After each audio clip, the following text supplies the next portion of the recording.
Gunfire rings out in the village of Racak once more. Serb forces launched their mortars and machine guns from the hillside overlooking the Kosovan village. It's just days after the massacre here of dozens of ethnic Albanians. The Kosovo Verification Mission could only look on.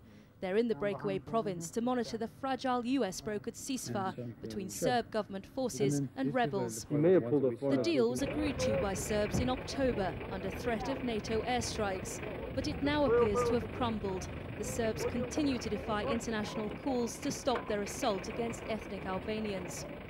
The Serb paramilitary police moved into Racak early on Monday to carry out what they called a search for Kosovo Liberation Army guerrillas.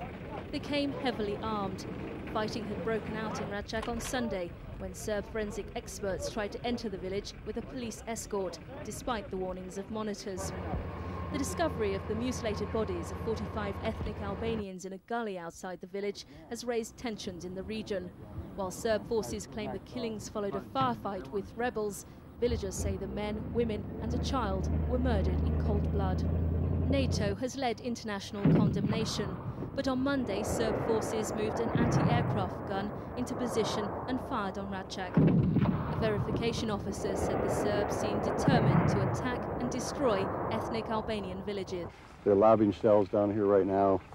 We're hoping they're hitting buildings and making stubble out of stucco, but we don't know how many people are in there. NATO wants the Yugoslavs to allow the UN War Crimes Tribunal to investigate the killings in Racak.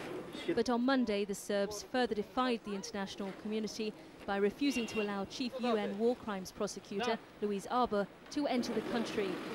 The Yugoslavs said you haven't got the correct visa. Arbour said she must be allowed to enter.